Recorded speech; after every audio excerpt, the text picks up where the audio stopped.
So hello everyone, welcome back to my channel Guruji Sangat Kitchen.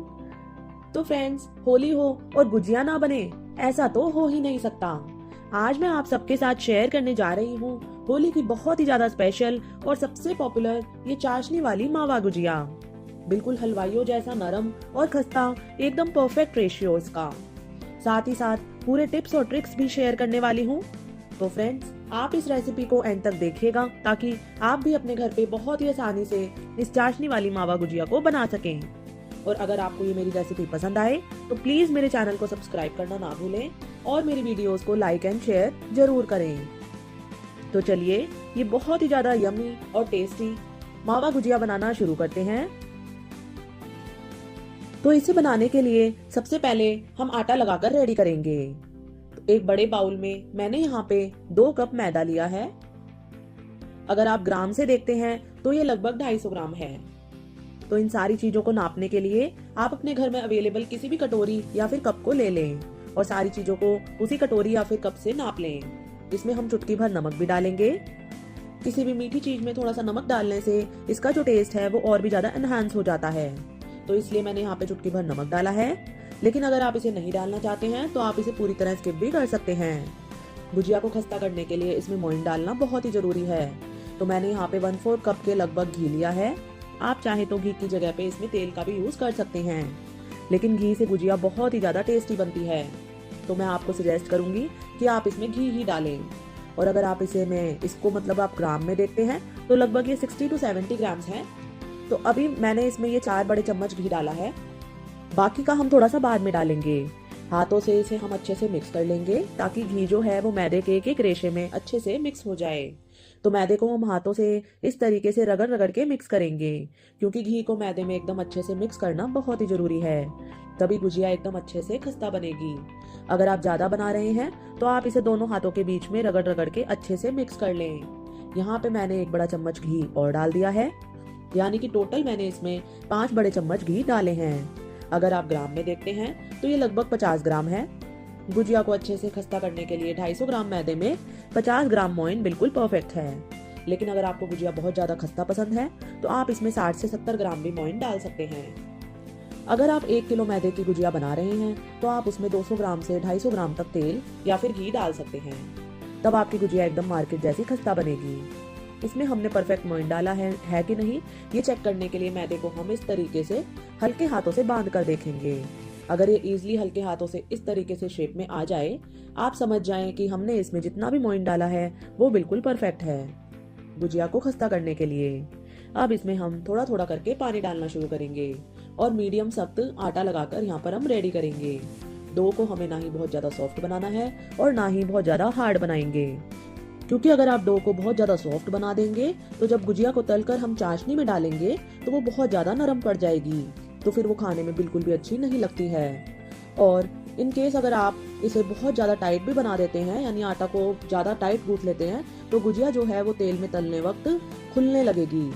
तो इस बात का आपको जरूर से ख्याल रखना है कि डो को हमें ना ही बहुत ज्यादा सख्त लगाना है और ना ही इसको बहुत ज्यादा सॉफ्ट लगाना है।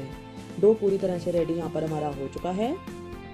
और यहाँ पे आप देख सकते हैं कि डो ना तो मैंने बहुत ज्यादा सॉफ्ट लगाया है और ना ही बहुत ज्यादा हार्ड लगाया है। तो आपको भी बिल्कुल इस तरीके का डो बनाकर रेडी करना है। अब इसे हम एक गीले कपड़े से ढककर कम से कम 10 से 15 मिनट के लिए सेट होने के लिए रखेंगे, ताकि मैदा अच्छे से फूल जाए।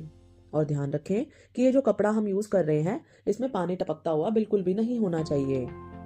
कपड़े में से पानी को हम अच्छे से निचोड़कर इसे ढकेंगे। और अगर आप पंखे के नीचे इसे बना रहे हैं तो इसके ऊपर एक और प्लेट भी रख दें, ताकि ये बिल्कुल भी ड्राई ना हो।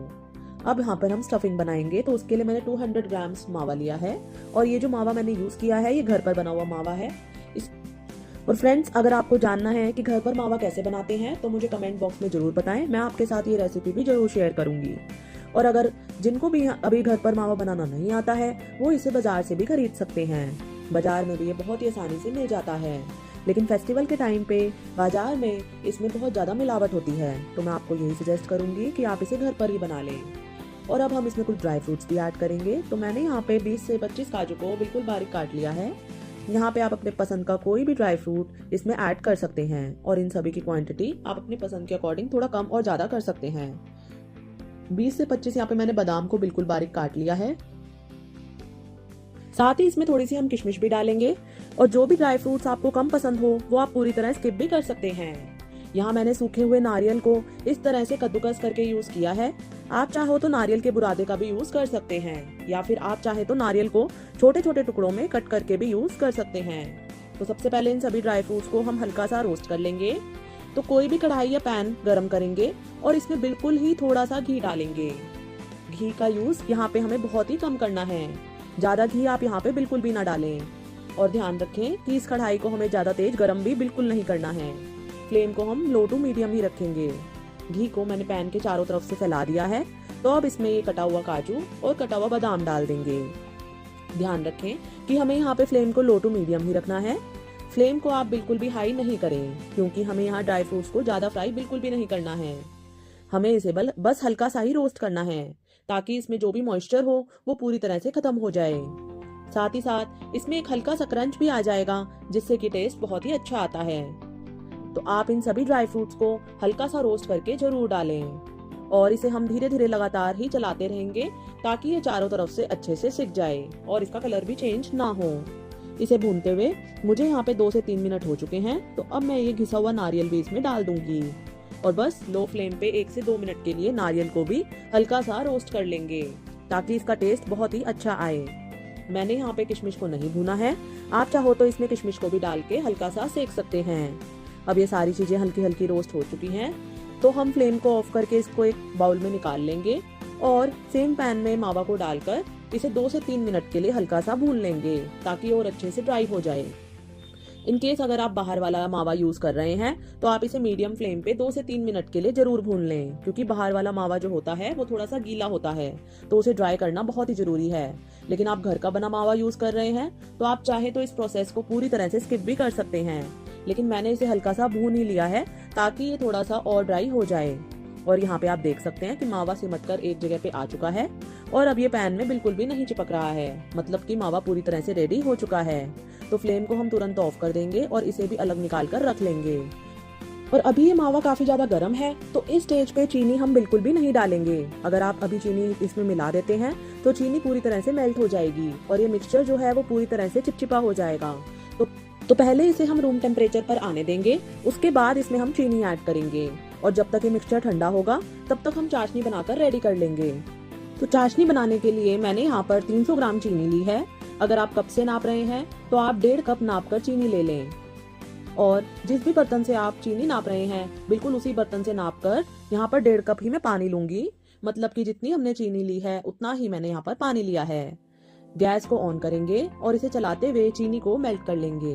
कभी कभी क्या होता है कि हम इसे चलाते नहीं हैं तो चीनी नीचे से जलने लगती है जिसकी वजह से चाशनी का कलर पूरी तरह से चेंज हो जाता है, फिर वो देखने में बिल्कुल भी अच्छा नहीं लगता है और साथ ही साथ उसका टेस्ट भी पूरी तरह से खराब हो जाता है। तो इसलिए चीनी जब तक मेल्ट ना हो जाए इसे हम 2 से 3 बार जरूर से चला लेंगे। थोड़ी देर में ये चीनी पूरी तरह से मेल्ट हो चुकी है तो फ्लेम को यहाँ पे हम हाई रखेंगे और इसमें एक बॉईल आने देंगे। इसमें बॉईल भी आना स्टार्ट हो चुका है तो इसमें हम 6 से 7 केसर के धागे डालेंगे। अगर आपके पास केसर हो तो आप इसमें डालें, नहीं तो आप इसे स्किप भी कर सकते हैं। इस स्टेज पे फ्लेम को हम मीडियम कर देंगे और इसे बस हम 3 से 4 मिनट और पकाएंगे। हमें यहाँ पे चाशनी को 1 या 2 तार की चाशनी बिल्कुल नहीं बनाना है, बस इसमें एक हल्का सा चिपचिपापन आ जाए उस स्टेज तक ही हमें इसे पकाना है। इसे पकाते हुए मुझे यहाँ पे 3 से 4 मिनट हो चुके हैं तो एक बार इसे हम चेक भी कर लेते हैं। चेक करने के लिए थोड़ा सा चाशनी स्पून में हम उठाएंगे और कुछ सेकंड के लिए इसे हल्का सा ठंडा होने देंगे। अपने एक फिंगर को इस तरीके से चाशनी में डिप करेंगे और फिर से कुछ सेकंड रुकेंगे ताकि इसकी कंसिस्टेंसी हम सही तरीके से पहचान सकें। तो अब इसे हम इस तरीके से चेक करेंगे। यहाँ पे आप देख सकते हैं कि इसमें कोई भी तार नहीं बन रहा है। आपको एक पतली सी तार दिख रही होगी लेकिन वो तुरंत टूट जा रही है, मतलब कि इसमें एक तार की चाशनी नहीं बनी है और आपको फिंगर पे इस तरह से हल्का सा चिपचिपापन भी महसूस होगा। इतना तक कि हमें चाशनी को पकाना है, इससे ज्यादा हम गाढ़ा नहीं करेंगे। तुरंत फ्लेम को ऑफ कर देंगे क्योंकि जैसे जैसे चाशनी ठंडी होगी वैसे वैसे चाशनी और भी ज्यादा गाढ़ी होती जाएगी, तो इसलिए इससे ज्यादा हम इसे बिल्कुल भी नहीं पकाएंगे। एक अच्छी सी खुशबू और फ्लेवर के लिए इसमें 1 से 2 इलायची पाउडर डाल देंगे। और अब ये चाशनी पूरी तरह से रेडी है, इसे हम साइड में रखकर अब ये मिक्सचर पूरी तरह से ठंडा हो चुका है तो इसमें हम 5 बड़े चम्मच चीनी डालेंगे। अगर आप चाशनी वाली गुजिया नहीं बना रहे हैं, ड्राई वाली गुजिया बना रहे हैं, तो आप इसमें 3 से 4 चम्मच और चीनी डाल सकते हैं। लेकिन आज हम चाशनी वाली गुजिया बना रहे हैं, तो इसमें हम चीनी थोड़ी सी कम डालेंगे। इसमें हम ये किशमिश भी ऐड कर देंगे। साथ ही टेस्ट को और भी ज्यादा बढ़ाने के लिए इसमें हम आधा छोटा चम्मच इलायची पाउडर डाल देंगे और बस हाथों की मदद से मावा को क्रश करते हुए अच्छे से इन सभी को मिक्स कर लेंगे। अब ये स्टफिंग पूरी तरह से रेडी हो चुकी है। तो अब हम गुजिया को स्टफ करना स्टार्ट करेंगे। इधर डो भी अच्छे से फूलकर थोड़ा और ज्यादा सॉफ्ट और स्मूथ हो चुका है। तो फिर इसे ऐसे हम हाथों से थोड़ा सा मसलते हुए चिकना कर लेंगे। जिस साइज की भी आपको गुजिया बनानी हो उसके अकॉर्डिंग हम छोटी छोटी बॉल्स तोड़ लेंगे। वैसे तो ये चाशनी वाली मावा गुजिया थोड़ी सी साइज में छोटी ही अच्छी लगती है, तो मैंने यहाँ पे ये छोटे छोटे साइज के बॉल्स तोड़कर रेडी कर लिए हैं। अब एक लोई को हाथ में लेंगे और सभी को हम गीले कपड़े से बाकी की जो है उसको ढककर रख देंगे। ध्यान रखें कि पूरे प्रोसेस में हम आटे को ढककर रखेंगे ताकि इसका ऊपर वाला सतह ड्राई ना हो। इसे हाथों के बीच में मसलते हुए गोल चिकना करके पेड़े का शेप दे देंगे। हमने यहाँ पे मीडियम सॉफ्ट आटा लगाया है, तो इसकी वजह से ये बहुत ही आसानी से हो जाता है। मेहनत यहाँ पे बिल्कुल भी नहीं लगती है। तो बस इसी तरीके से सभी लोइयों को हम चिकना कर लेंगे। इस एक पेड़े को हाथ में लेंगे और बाकी सभी को साइड में ढककर रख देंगे और अब इसे बेलना स्टार्ट करेंगे। तो बेलन की मदद से जैसा कि हम पूरी वगैरह बेलते हैं, बिल्कुल उस तरीके से ही इसे बेलकर रेडी कर लेंगे। हमें यहाँ पे सूखा मैदा या फिर तेल लगाने की बिल्कुल भी जरूरत नहीं है।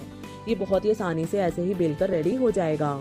और इसे हम बहुत ज्यादा पतला नहीं बेलेंगे, जैसा कि हम नॉर्मली पूरी बेलते हैं ना, बस उससे इसे हल्का सा मोटा रखेंगे, क्योंकि ये जो चाशनी वाली गुजिया होती है वो थोड़ी सी मोटी ही अच्छी लगती है। तो आप इसकी थिकनेस को देख सकते हैं। हमें बिल्कुल इस तरीके से इसे बेलकर रेडी करना है।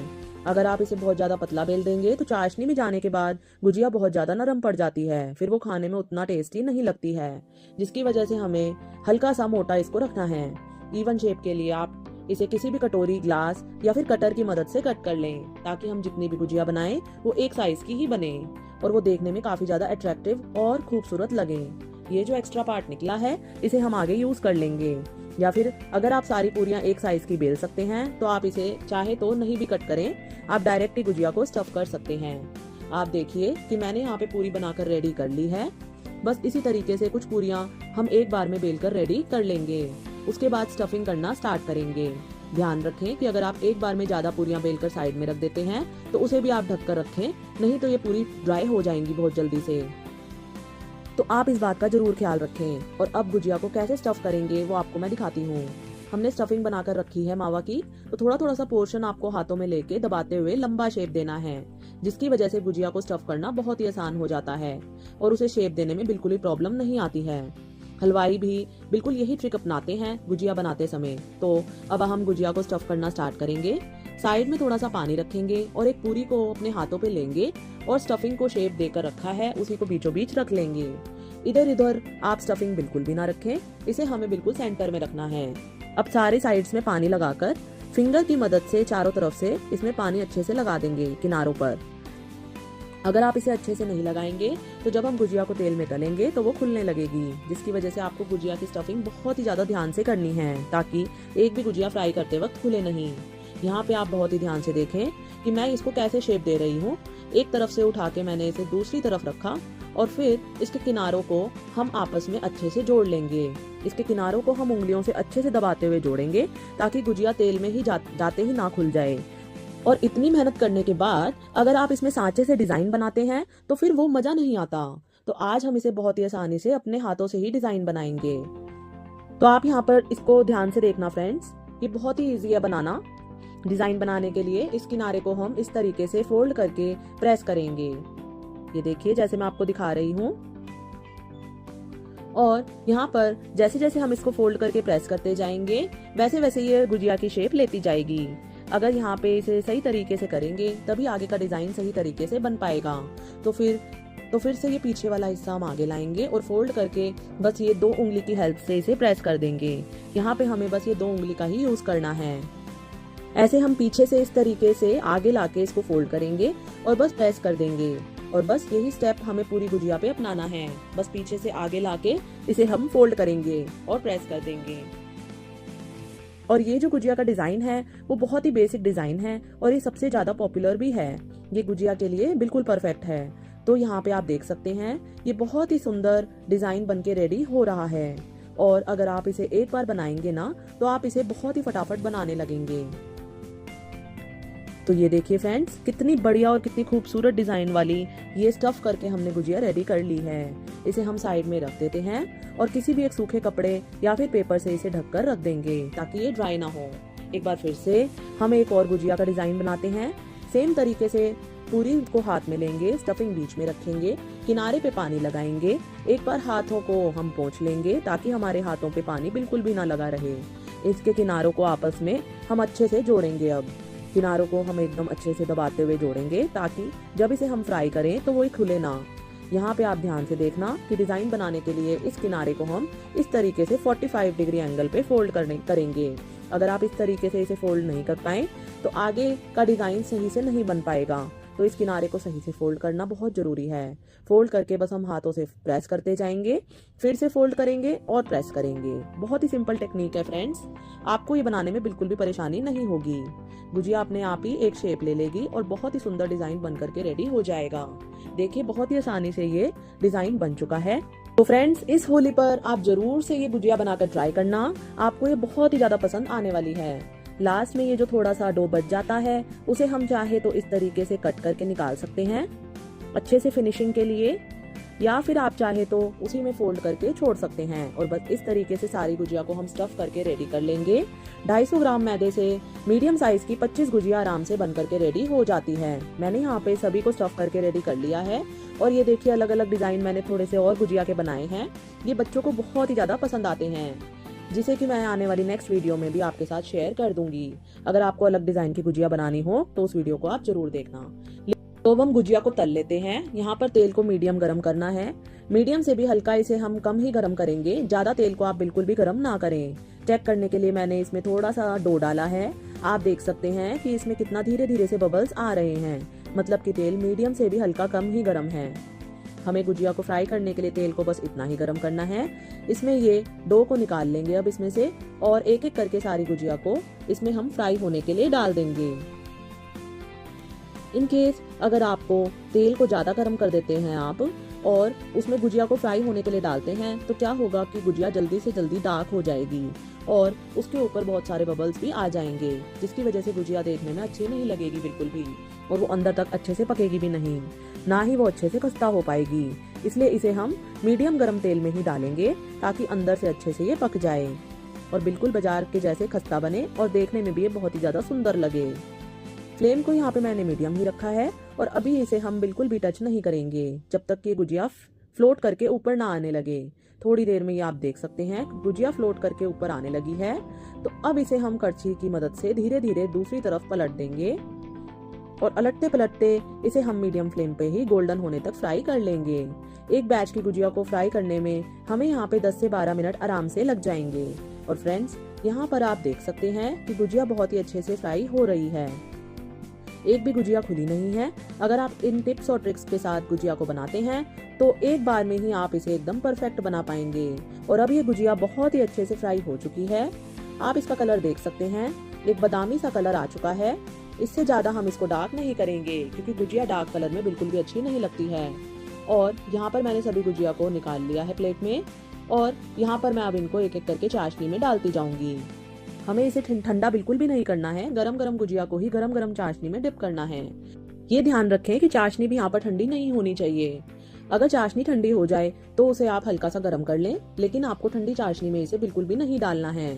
अगर चाशनी ठंडी होगी तो गुजिया अपने अंदर चाशनी को अच्छे से सोख नहीं कर पाएगी, जिसकी वजह से अंदर तक गुजिया जूसी नहीं हो पाएगी। इसे अब हम कम से कम 8 से 10 मिनट के लिए ऐसे ही छोड़ देंगे। अगर आपको थोड़ा सा क्रिस्पी गुजिया पसंद हो तो आप इसे 5 से 6 मिनट ही छोड़ें। और अगर आपको बहुत ज्यादा नरम गुजिया पसंद हो तो आप इसे 10 से 12 मिनट के लिए भी चाशनी में छोड़ सकते हैं। और बस सेम तरीके से बची हुई सभी गुजिया को हम तेल में तलकर रेडी कर लेंगे। यहाँ पर इधर ये वाली गुजिया को चाशनी में डिप किए हुए मुझे 8 से 10 मिनट हो चुके हैं। और फ्रेंड्स, यहाँ पे आप देख सकते हैं कि ये गुजिया कितनी ज्यादा सुंदर लग रही है देखने में। तो इसे यहाँ हम निकाल कर अलग प्लेट में रख लेंगे और बाकी सभी गुजिया को हम सेम तरीके से तलते जाएंगे और उसे गर्मा गर्म ही चाशनी में डिप करते जाएंगे। तो फ्रेंड्स लीजिए, ये होली की सबसे ज्यादा स्पेशल और बहुत ही ज्यादा पॉपुलर एकदम हलवाई स्टाइल चाशनी वाली मावा गुजिया पूरी तरह से बन करके रेडी हो चुकी है। आप इस होली पे इस तरीके से अपने घर पे एक बार जरूर से ये गुजिया बनाएं और आप इस तरीके से एकदम परफेक्ट गुजिया बना पाएंगे, इस चीज की मैं गारंटी देती हूँ फ्रेंड्स। और फ्रेंड्स, अगर आपको मेरी आज की रेसिपी पसंद आई तो प्लीज मेरे वीडियो को लाइक करें, मेरे चैनल को सब्सक्राइब करना ना भूलें और बेल आइकन को भी जरूर प्रेस कर दें। और ज्यादा से ज्यादा अपने फ्रेंड्स एंड फैमिली के साथ मेरी वीडियोस को शेयर करें फ्रेंड्स, और मेरे चैनल को सब्सक्राइब भी जरूर करें friends. I want your support. मैं वीडियोस बनाने के लिए बहुत मेहनत करती हूँ और मैं आपको मिलती हूँ अगली वीडियो में बहुत ही बढ़िया रेसिपी के साथ। तब तक के लिए बाय बाय।